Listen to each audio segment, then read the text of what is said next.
Yes, on Valley News Live, quiet this evening. Things will be changing as we head into the overnight, and it was a brutally cold day with a morning shot of snow creating slippery down in southeast North Dakota. Here's your hour-by-hour forecast because changes are in order. It's going to be bitter cold again through the early part of the overnight. I've paused this at 3 in the morning in case you're out walking. You guessed it, the llama. Make sure the llama has its wool coat on because things are going to be mighty chilly. Notice on the left-hand side of your screen or out west, snow will be pushing out of the central Dakotas and into the eastern third of North Dakota by daybreak. So we'll have some accumulating snow. This will be cold air kind of snow, the light, fluffy, powdery type. So there'll be blowing and there'll be drifting and reduced visibility as well. We'll have some accumulations with a little batch moving mainly between Highway 2 and just south of Interstate 94. Now it continues to trek eastward as we go through the morning hours, but the intensity does seem to taper off, fewer dark blue shades.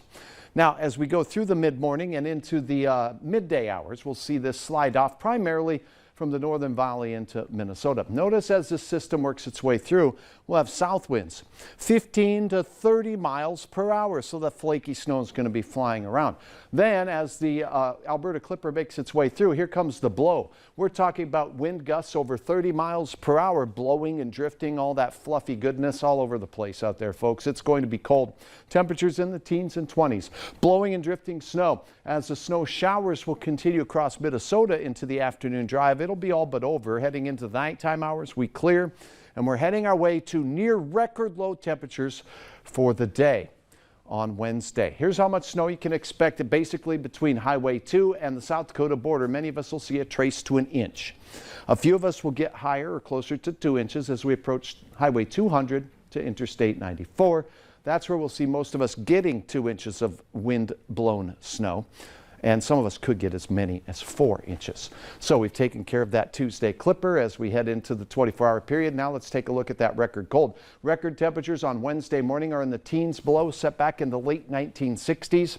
And we're talking about temperatures that are going to be very cold and challenge those teens below. Thursday, here's your next round of snow. Let's talk about that.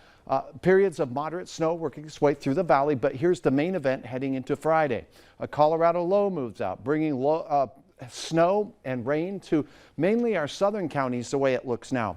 A lot can change with this late week storm, and we'll keep you updated on the Valley News Live weather app with regards to that. Temperatures now are below zero, already inside Hutch's Donut there. That's the 0-degree line. It's cold and it's going to get colder before the Clipper makes its way in. It's still out at the Montana border.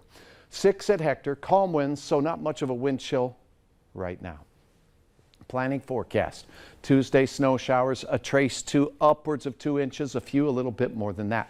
Near record cold possible Wednesday. Thursday, here comes our next round of snow. The main event will be on Friday, impacting our southern counties, and it could impact regional travel. We'll keep you apprised of that. A little bit of a break on the heavier snow through the weekend, but we're watching a system for next week, and you guessed it, this could be a significant storm as well. So we have a lot of cold on that. No 40-degree days. That means that old 40-degree stretch of weather, or colder than 40-degree stretch of weather, continues. The streak.